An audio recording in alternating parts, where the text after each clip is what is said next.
Welcome to the Sunday afternoon show with me, Lucy Marskell. I hope you're having a great Sunday afternoon, and we're going to be here till 3 p.m. I've got my special guest here, Lewis Newton. He's going to be talking all about his story of coming to faith and what it's like to be a lad who found Jesus, and a bit about his TikTok channel too. So, welcome, Lewis. How you doing? I'm doing all right. Yeah, it's good to be here. Pleasure to be invited on. So thanks. Awesome. Well, it's so good to have you here, Lewis. I've got really a question for you about being a geezer, because when I think of a stereotypical geezer, I picture an alpha male lad tattooed from head to foot with a glass of Sambuca in his hand whilst he goes on holiday to Ibiza with the lads and the missus. This is what I picture. And he might even get a cheeky fish and chippy takeaway before his flight to Ibiza just because he can. But how would you explain what a geezer is to our listeners? Do you know what? It's funny. I wouldn't even call myself a geezer. There's definitely levels to being a geezer, isn't there? I'd call myself just a normal bloke. I call myself a normal bloke. But yeah, what you're describing, like yeah, a bit of Ibiza, Sambuca, fish and chip Friday. Yeah, I'd say there's levels to being a geezer, isn't there? I'd say that's being a geezer, but there's like a black cab driver. That's like a proper geezer, isn't it? There's levels to being a geezer. Totally. Yeah, I can imagine that when I get into a cab, it's like, you're right, where you going? Let me tell you about life. It's great. Exactly. They just know where to go. Nowhere to go. Yeah, absolutely. Well, the reason I brought that up is because I remember when you started your TikTok channel, and obviously you're now on Instagram Yeah. too. And I think you did describe in your bio that you were a geezer who loves God. So is that changed, or that was something you did originally? Do you know what? Literally, I was having this conversation the other day. Someone pointed it out to me because I was like, I wouldn't describe myself a geezer, like a proper geezer anyway. As I say, I just describe myself as a normal lad, really, who's come to faith. But other people would say, yeah, that's that geezer that just chats about God on the internet. So it kind of stuck, and I forgot all about it. Yeah, it's in my TikTok bio and everything. So yeah, Fair if you want play. to label me like that, fine. Yeah, awesome. Well, it's good to hear that you describe yourself as a lad who's found God. Now, I wanted to really go into your background a bit because a lot of people might detect, I thought, like a Cockney accent, but actually, I don't think you're from London. So, where are you from, and what was it like growing up in the place that you were from? I'm such a fraud. I'm such a mockney. I was born in Bedford originally. I've been all over, to be honest with you. I've been all over. Where are you from? Me, I'm actually, yeah, I'm from over. I'm originally from Hong Kong, so I'm Chinese, but I grew up in Bath.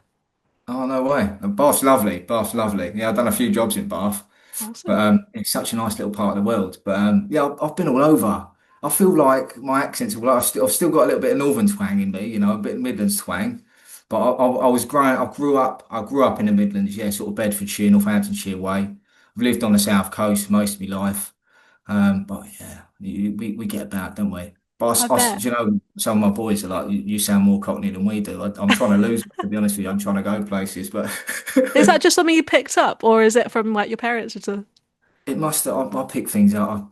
I hang around people like a bad smell. So yeah, I must, must have. I can't explain it though. No, Oh, fair play. And like, whereabouts are you based at the moment? I'm based there in Bournemouth, so South Coast. Yeah, I've been in Bournemouth for about a year and a half now. It's lovely, lovely down there. Get down there for the sun. Nice. Yeah, What people great do. for the sun, isn't it, at this time of the day? Really cool going to the Oh, it's beach. Love absolutely that. Ramo at the beach these days. I Ramo at the beach. bet.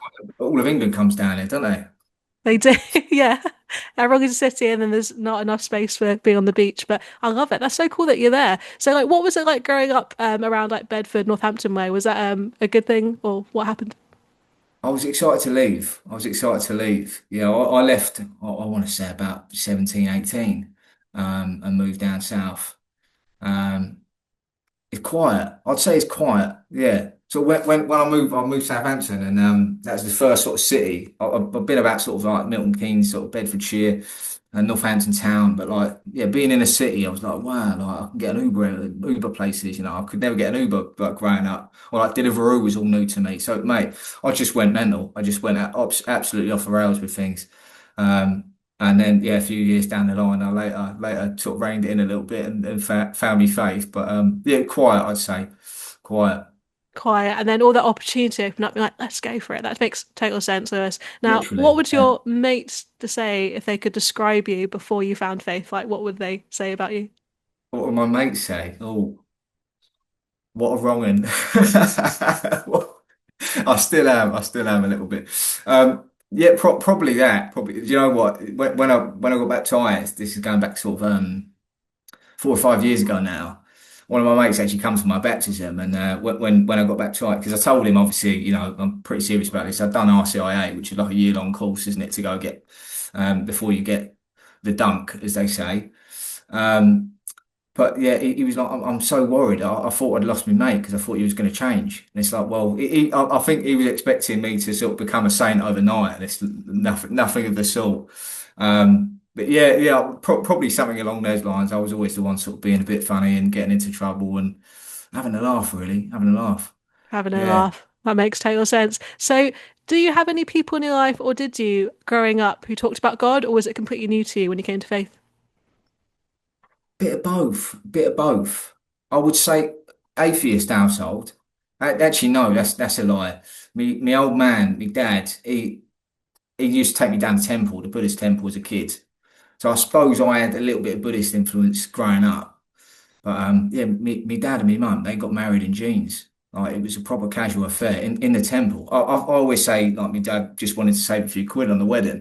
I don't know, but yeah, very casual affair. And I used to go down there for the beam throwing when it maybe like 4, 5, 6. Never really got the what was the beam thrown about? I don't know. But they used to turn the lights out in the temple and just throw a load of beans about, and you'd be scrambling around on the floor for a few chocolates and sweets. Used to love it. Uh, I've but never heard that before. Is that like a Buddhist tradition or just for kids? it might be, yeah, it might be. But clearly, it didn't rub off on me anyway. Yeah, I describe myself as an atheist for like most of my life. And then I sort of got into. Were you? How did you come into faith? Was it through like spirituality, or I was like a big manifester at one point in time? Oh, wow. I wasn't New Age at all. I've actually got my first ever episode, so I'll send a link to you, about how I came to faith. But I was an atheist, and then I was trying to Oh, prove it wasn't real. My best mate was a Christian, went to Christian school, heard the gospel, came to faith. Then I'm adopted, so I found out my Chinese family, who were my original family, were Christian and had been praying for me all my life. So that's my no story. way, Yeah, no crazy. way. It's funny how that works, isn't it? Prayer's so powerful. But yeah, I sort of crowbar my way in through manifestation. I think a lot of looking in the mirror, but a lot of people do that, don't they? They find the sort of spirituality, the spiritual side of life, sort of unsatisfying. I think that was me. At one point in time, I was trying to manifest 1 million quid, but God, if you're still Manifest a million. listening, yeah, I'm Did still it waiting on work? that 1 million quid. No, I'm still waiting on it. I'm still waiting. I'm here. No, I'm joking. I'm joking, obviously. But yeah, I sort of come into. I'm doing a lot of meditation. I actually had quite a big sort of conversion experience. I want to say about 5 years ago, as part of that. So yeah, ever since then, I've been sort of going to church really. That's incredible. So you did come from like Buddhist New Age background, and like you said, many people do manifesting a lot. Just had an interview with a great ex New Ager, so that's fantastic. There's a lot of people that have gone through that. Now, what would you then say is the biggest life change for you since coming to Christ? Because you said that you got up to so much. So what was the massive change? That's a good question. I'd say awareness. I'd say self-awareness, if I'm being completely honest. I think, well, everyone should be self-aware, but I think when I was sort of a sort of a early 20s teenager, I could have been having fun like that for years and years and years, and I probably wouldn't have changed. But Jesus came into my life, and he completely did made me do a 180 on my whole sort of mindset and mentality on everything. So I think without that, I could very well be just being a prat.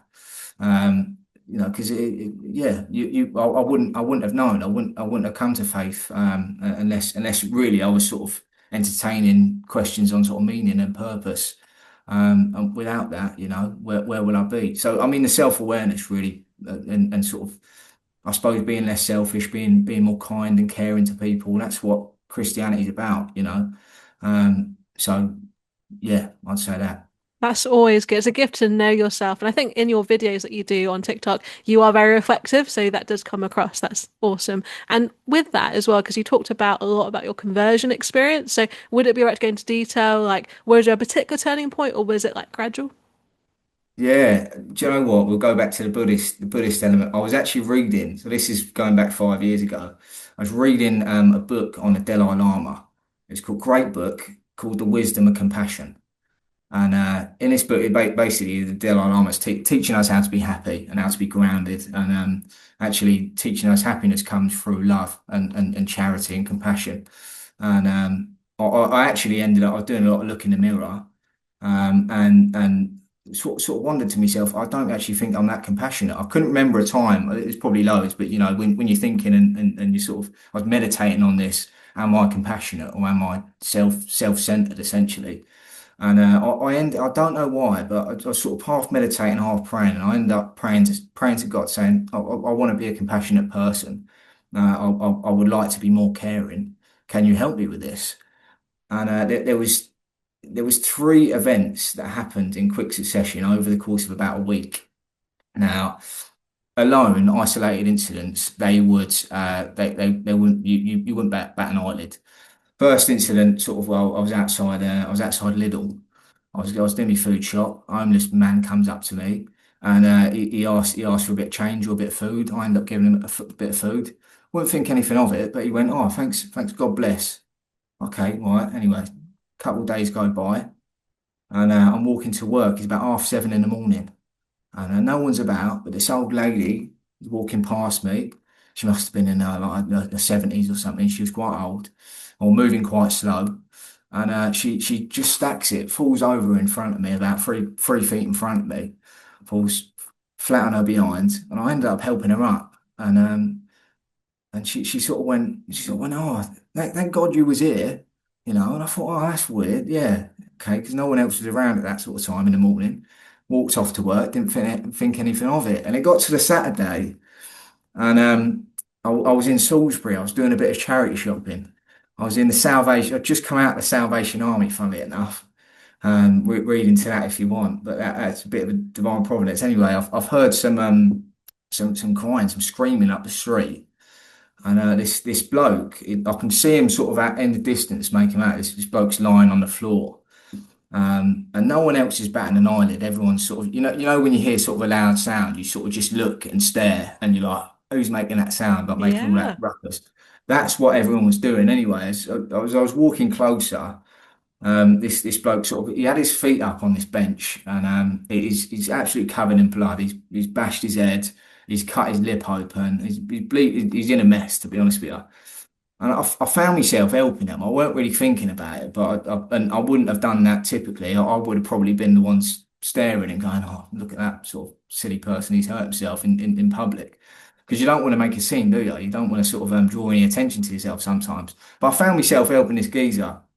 Anyway, I sort of tried to get a response out of him. He weren't with it, to be honest. Seemed like he's banged his head anyway, and I ended up sort of running in the supermarket, literally ran in there like a madman. I was like, "Get me a bit of blue roll or a bit of tissue." Anyway, got a bit of blue roll and tissue. Went back out there. I'm wiping this chap up, just mopping up the blood, but he's quite bad. I'm trying to sort of be gentle and stuff, and I'm sort of looking around like I can't believe no one's actually stopping it. No one's batting an eyelid. Everyone's still staring. And then there was this one old lady that come up to me and really, really sort of knocked me for six because she went up to me and she just said, she looked at me helping this geezer, wiping him up, and she went, "Whatever you do, don't touch his blood." And I was like, "What?" And I literally looked at her like, how is this person going to tell me not to help this person that's just covered in blood? And it was like, I don't know, maybe she was insinuating that he had some sort of disease or something. I don't know, but I left that situation. Anyway, there was this police roadblock about 2 minutes up the road. Ran up there because I saw that walking in, ran up there, said there's a bloke, you need to come help and pass the situation over. Anyway, I walked home. I didn't get a thank you for it, not that I was expecting one. And I got back home and I prayed on it and I was like, these are three events that by themselves probably wouldn't mean anything. But I think on the basis that I literally prayed the prayer to be compassionate. I'm not saying I deserve any trumpets for that, but I think that I took that away and I was like, I think this is what people should be like. People should look out for each other and people should be more kind and caring. And that's obviously something that I've had to work on a lot over the years, and I still do. Still ask for sort of God's guidance in that domain. But that is the canon event that made me start going to church and start reading the Bible. So. That's It's pretty incredible. powerful. That is, Lewis. And also, it's interesting how even in the Bible and maybe in my personal life and other listeners, God does work in three. So the fact that you had three events happen where I've it was an never answer to thought of prayer where that. you had to actually help people, and such a surprise no one was helping, like God highlighted that too. So that's incredible. That's That's so amazing. fun. I've never thought of that. Yeah, good things come in threes, don't they? As they say. They do, which is amazing. So I wanted to talk a bit more about your social media accounts because that's how people really hear about you. Remember, you ended up on Yeah. my FYP on TikTok, and I was like, "Who is this guy?" I But if I feel had to sorry for describe you your then. content, it would be like the lad next door translates the Bible into everyday language. You could talk about the pub, but what would you describe your content as, and why do you think it resonates so much to people? Do you know what? I honestly don't know. I honestly don't know. I've been posting on TikTok, and more recently Instagram for the last few months. I just started one. You know, when you get baptized, when you find Jesus, you want to tell everyone, don't you? You know, I've cracked the code. You know, well, I ain't cracked anything to be honest. Jesus cracked it for me. But you know, you want to go shouting it from a rooftop, really, and that's what I think I was doing. And it seemed to be gain quite a fair bit of traction. I don't know. I wouldn't really call myself a teacher. I don't really think I'm some wise guy, you know, breaking down the Bible. I just think honestly, I'm a witness to my faith, you know, and that's what I talk about, and that's what I share, and that's who I am. I'm happy that people can connect with that and actually, you know, take something away. You know, people start going to church and they tell me about it, and I'm like, well, this is a good thing that I'm doing. But I don't really see it as, you know, me being a teacher or me, you know, I'm not an influencer. I don't really like having followers, you know. I don't. You Yeah, should be and now funny. you've got like a I'm a bad thousand, so influence. it's quite daunting, I can imagine. Yeah, yeah. Do you know what I mean? Though it's a weird world, especially with sort of social media. I don't actually like social media. I don't think any of us do, really, unless you're sort of a full-time influencer and that's your job. But yeah, it's a weird sort of lane to be in, isn't it? Yes, it's very unique as well, isn't it? Because of what you talk about and your experience and your background. But I think, personally, I think it resonates with people, especially young people, is because you're talking in a really normal way that most people talk about. And it's not very like flowery language, if that makes sense. Because I think maybe if someone was looking into faith, not even looking into it, but it just comes off the FIP, Yeah, sometimes people can use Christianese, like language that is a bit too religious and then people don't understand it. But I think because you're yeah, talking yeah. about your testimony and you're like talking about stuff in the news, people want to see it. So I think that's cool. But how ironic is it that you don't like social media, but as soon as you start posting, everyone likes what you're posting? It's so weird. I've had to sort of battle in my mind about that. 'Cause yeah. I mean, I hate it to be honest. I've just had sort of a little bit of a social media break, and it's so needed, you know, because yeah, I mean, you sort of battle with pride and sort of the lights coming in, and you know, seeing views. Oh, I hate all that. But yeah, I mean, at the same time, I want to tell people about my faith, and social media seems like the best place to reach people and really sort of get the gospel out there. But yeah, I mean, you're right. There's a lot of sort of Christian content. I'm quite sort of engaged with all that sort of fiery preaching, but. I do understand it can have the opposite effect sometimes when people feel like, you know, you're forcing your faith on or forcing your views on other people that maybe don't want to hear it. So, yeah, I just try and be me. Absolutely. And that's it. You being yourself just actually makes people want to hear about faith. And that's the best way to do it, isn't it? Like outside of me doing my work and also doing radio, I do street preaching myself. So totally understand the Mm. divisiveness of it. But at Wow. the same time, I think, like you said, there is an audience of people who want to just listen to a dude talking about his faith. So that's really good. Yeah. That I takes love some that. confidence then, doesn't It it? takes I bet confidence you've to had talk some about your funny testimony. interactions. Yeah, yeah, same. All different types of confidence there. I've also got a question actually about the responses that you've got. So, have you ever had any, I don't know, really significant comments or messages from your comments? So, like really positive stuff that's really encouraged you? Yeah, it does all the time. I mean, that is what I do it for. Really, I'm talking to people all the time, and just talking through questions and getting different perspectives from different Christians who are, you know, because I'm still learning as well. You know, every day's a school day. I still feel like a baby Christian, to be honest. I've been baptized what 4 or 5 years. I don't know anything, to be honest with you. So even just learning for me is great. And I get into sort of some conversation with people that really sort of open my eyes. So, but I mean, yeah, it's very encouraging. Like people are scared to go to church, aren't they? going to church is actually a big thing. I mean, I remember the first time I went into a church and I was so anxious to go in because you don't really know what the crack is, do you? Unless you're part of the club, you don't know what the crack is. So yeah, I mean, just people sort of reaching out and talking through it. There's nothing to worry about. Just go. You're getting the itch, you know. You go to church and you'll be all right with that. You know, it's great. It's a wonderful thing. Um, yeah, it feels That's good incredible. to help people, doesn't it? So It does. So I guess, yeah, you're getting comments and messages from people going, oh, actually, I might want to try out church, right? You might get those kind of comments. yeah, all the time, all the time. Yeah, yeah. Wow. That's so cool. Again, you're making it accessible to people. I always think of like the disciples like Peter, especially and John, and they're like Don't compare me to just like fishermen, they're that. everyday, I'd say everyday working class people, and that's the kind of people Yeah. that you're reaching, which is awesome. I love that. Yeah, literally, literally. But I suppose we're all unique, aren't we? So I mean, I'm probably best off talking to people who who sound like me and who come from a way of life that I come from because I can connect with people like that. But there's other people that speak a little bit more sort of eloquent than me that I'd probably struggle with, you know. But we're all unique and we can all sort of preach the gospel in our own way. I think that's what it's about, isn't it? It Finding is. finding our way to get the message out and tell people, you know, this is the truth and it's about love, man. So yeah, Definitely. And like you said, yeah, there's so many different guests I have who maybe sound a bit more posh, and that's great. And they can reach people that maybe I couldn't or you couldn't. So definitely. yeah, yeah. It's a And wonderful thing though. It's a wonderful thing. it is. You know, the content that you have, obviously you talk about faith, but I noticed some of, I think your older posts, you were talking about some of your hobbies. So you went on a marathon and you also talk about sports and stuff, but I know it was quite a hard thing to do. So how did you get into that? Because that's quite a difficult thing to train Oh, for.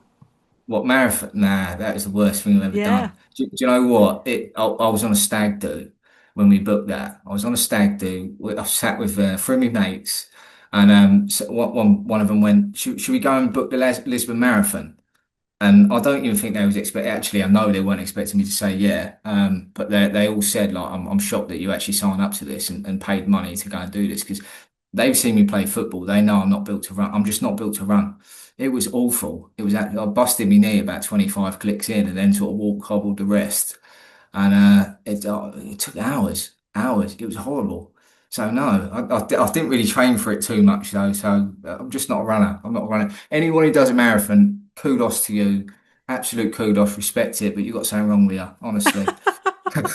Got something wrong with it. I do agree. I feel like when I look at it, to all our listeners who are runners, I go, how is that fun? Like, why are you doing that for fun? Yeah, But I know what you mean. Like, it's a challenge. And actually, it was amazing to see you go through the finish line of that video and go, wow, don't have to do it ever again. yeah, literally, literally. It's just peer pressure is a wonderful thing sometimes, or an awful thing actually. Is more accurate, isn't it?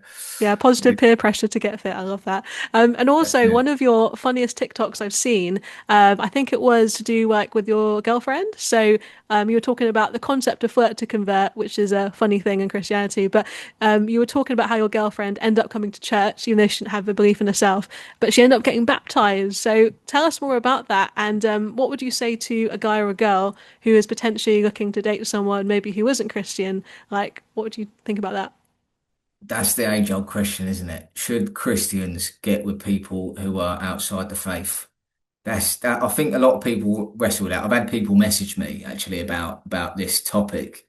And look, I mean, I've done that video. There's that line in the Bible, isn't there? Don't be unequally yoked. And what I think that means is don't you want to be on the same page as someone You really. do, yeah. You don't want to sort of compromise on your faith and your beliefs if the other person don't share it. And I think that's really important. But look, I think at the same time you've got to give a little room for God's grace, haven't you? But give a little room for him to grow. When I get into conversations like this, I'll say, well, you'll never do the hard sell on someone. If you believe in Christ and the person that you're with doesn't, you'll never get anywhere by trying to convert them and trying to do the hard sell and trying to like force it on them. It just won't work. It's faith comes from God, doesn't it? And all you can do is just try and grow your faith, plant some seeds, and it might rub off. That is literally it. It might rub off. So I mean, yeah, if people, it'll be an easier life. It'll be an easier life for you if you date within the faith. 100%. But I think that would be that would undermine sort of the room for God's grace within relationships. Definitely a great answer there, Lewis. And I think also you don't know what God's going to do. Maybe that's His will for you to date Yeah, that person so they can come to faith. But that wasn't your original precisely. intention. So You you're you right. never know. You just never know. So I think that's I've seen a lot of sort of Christian content around sort of almost like ticking a box. And none of us are perfect at the end of the day, are we? That's why we come to faith in the first place. None of us are perfect. So how are you going to go around sort of saying, I only want to date Christians? I mean, you're wiping off like 5 billion people off the face of the planet, aren't you? Just by doing Yeah, that, you know. definitely. So yeah, yeah. Just pray. It's I tell you what, it's like Saint Augustine, you know. His mother prayed for Saint Augustine. That guy was a naughty boy in his youth, and his father didn't really get what Christianity was about either. But she prayed and prayed and prayed, and eventually, sort of Saint Augustine's journey, he come to faith, didn't he? And realised that actually his wicked ways weren't the way, and God's the way.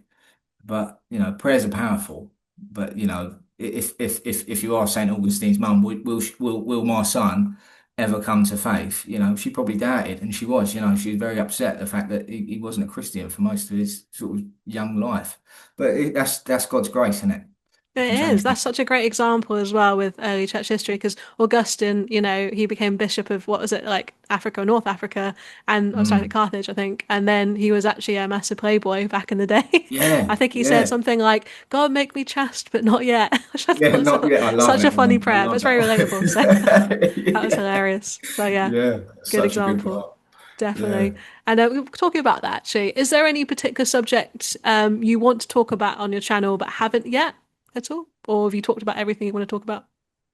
No, there's always more stuff I think is important to talk. I tell you what, there's a couple of things actually. One of them is probably guilt, guilt and bashing yourself. I'm only really just coming out of the phase of learning what sort of it sounds so cringy, doesn't it, and cliche, bit of self-love, you know. I think the idea of the fact that God loves us, and we should love the sort of inner Christ within us is actually a really hard thing to actually put into practice. And it's taken me a long time to sort of work out sort of the meaning of sin and guilt and bashing yourself. It isn't actually from God, it's from yourself. Or from other sort of spiritual influences. I think that's a really important thing, and I think a lot of Christians probably think the same thing that I did when I sort of started my journey on faith around that. But it's again, I'm speaking about my own personal experiences to try and sort of build people up, I suppose. But yeah, I mean that's just something that I think I want to sort of open the lid off and really start talking about, maybe more openly, sharing some feelings and all that. And another thing I want to talk about more is actually getting to my local priests and doing some contact with them. They're open to the idea. I'm very excited about that, but just need to think of the format, whether that's real wisdom, you know, get some real teaching on there, not on my sort of page. That's the direction I want to go in. Because who wants to listen to me for, more than half an hour? No.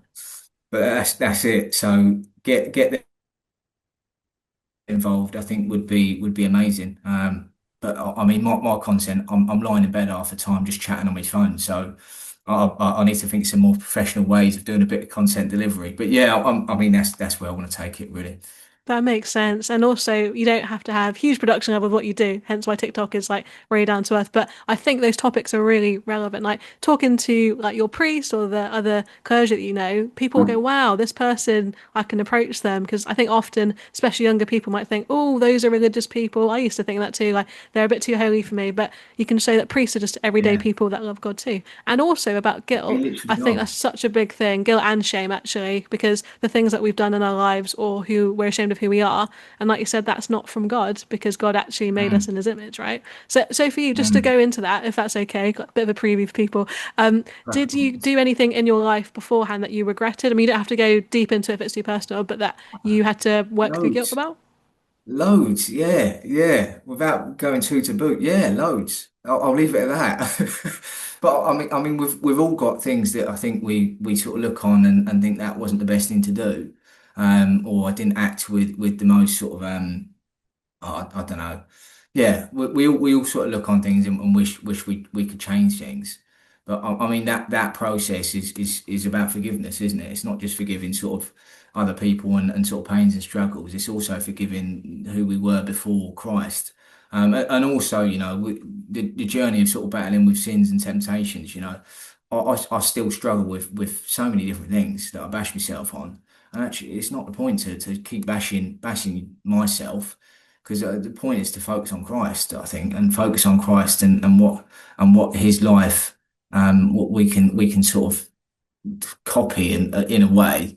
That's maybe the wrong word. I've described that one, but you get what I'm talking about. Yeah, imitating Jesus, isn't it? Yeah. Yeah, yeah, yeah. Obviously, we can't copy him, but he's literally the son of God. But yeah, you know what I mean. I think Yeah.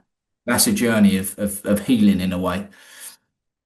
Absolutely. And I feel like when I look back on my faith journey, just personally, I feel like the stuff that I used to struggle with, and I thought, oh, I'm never going to get over this, or what will people think of me? And I look back Yeah, myself now and I'm like, do you know what? Like, God worked through that. But it wasn't necessarily me, like I said, trying harder, like, don't sin. It's actually the more we yeah, focus on Jesus, the more he transforms us. And I think, especially absolutely, maybe talking like the Dalai Lama stuff that you're reading, a lot of that's great, like compassion, wisdom on the outside, but it's our heart that needs to change, and then everything flows from that, right? absolutely, absolutely nailed it. Yeah. Welcome back to the Sunday afternoon show with me, Lucy Marskell, here till 3 p.m. Had such a great time so far interviewing our special guest, Lewis Newton, who's a TikToker who talks about faith. And he wouldn't call himself an influencer, but he's had a massive influence on so many young people wanting to go to church. Now, Lewis, before the break and the songs, we actually were talking about not only the fact that you came to faith from like a kind of new age background, but also how you're working in just a standard job as well, which is great, 9 to 5. I wanted to find out a bit more about that. Like, have your colleagues seen your videos? And if so, what's their been reaction? No, because I'd be so embarrassed. Honestly, a few of them know. A few of them know. A few of them have found me. The phones these days are just so good on the algorithms. I'm pretty sure if you're in close proximity and your phone pings off someone else's phone, they'll see me anyway. But yeah, I mean, I don't tend to crowbar it in conversations. So, yeah, I'll go to church, everyone. Maybe I should. Maybe I should be more vocal with work colleagues, but I don't tend to. I'll speak about church and my faith if it comes up. But I mean, I pray regularly for sort of divine encounters and new encounters. So these conversations do crop up, and I find myself talking about it. But I mean, that's another thing we speaking about earlier. And some people don't want to talk about these things, which is fine. And I shouldn't force my beliefs on anyone, which is important. Yeah, Definitely. Okay, that's yeah, really interesting. But yeah, you're right, definitely with the tech and stuff. Like, I think social media can detect if you're near someone and they'll show it on your algorithm. it's, But I it's just thought awful, that isn't was it? really interesting. Like, with the colleagues that actually do know that you've got some TikTok, do they say anything to you or they haven't asked any questions or anything? Yeah, yeah, it is a topic of conversation. Do you know what? I was even down at Barber's the other day, and I was trying out a new barber, and he went, "Oh yeah, I've seen your videos as soon as you left." I was like, "Oh dear, I'm just trying to get a trim." Like, do you know You're what like I mean? But famous yeah, already. it opens up conversations. I think that's what the takeaway is. It opens up conversations, makes people curious. I'm always curious about other people as well, about how they think and their wires. I think we should all be open to hearing other sort of perspectives, but also, yeah, I mean, I've got no problem sort of preaching the gospel really, and saying sort of, I work in an office most of the time, and then I'm pootling around sort of out and about on site because I work in construction. So I mean, you've got such a varied perspective of sort of life and people from all walks of life, in that sort of sector. So I mean, yeah, people are so interesting, man. I could speak to people all day, but it's good when you get onto a proper good conversation. It's like, oh yeah, have you ever thought about broke Jesus, have you? And they're like, oh yeah, well I've considered it, and I'm like, I'm in. Do you know what I mean? Have you considered even more? Yeah, yeah, yeah, yeah. Yeah, it's funny though. It's funny. Oh, that's awesome. And great to hear you're in construction. Like, I can definitely picture you doing that. So that's awesome. Now, Lewis, I was going to talk about actually another subject that you talk a lot about on your videos. So I know you're really into books and reading, which I am too. So I love to hear that. Are there any particular books that you're reading that you love that you'd recommend? Do you know what? Oh, there's so many books. There's so many books I can recommend. Yeah, I'm reading all the time. I'm absolutely in love with the saints. Actually, currently I'm reading Thomas Kempis, The Imitation of Christ. That is, I say this with every single book I pick up, but that is the best book I've ever written. And probably when I go move on to my next book, I'll say that exact thing. Same thing. But it's such an easy book to read. There's some Thomas Kempis. He's not a saint. He was never canonized, but I think he was an Augustinian, a priest or writer, and it's such an easy book to read, like little 1, 2 pages, but really goes into sort of some real devotional items on sort of the Eucharist and the saints and sort of commentaries, and yeah, it's what an amazing book. There's actually one it is a good one, being sort of a TikToker as I am. Um, there was a line in there that I sat on that said, "Fame is a poison for the soul." Wow. What an absolute gem that is. Deep. It is, isn't it? Yeah. What an Most absolute people who are gem. famous, whether it's a small way on TikTok or if it's like big boy band, for example, they say actually it can be a curse, can't it? Yeah, absolutely. But that was written in like 1400. So there you go.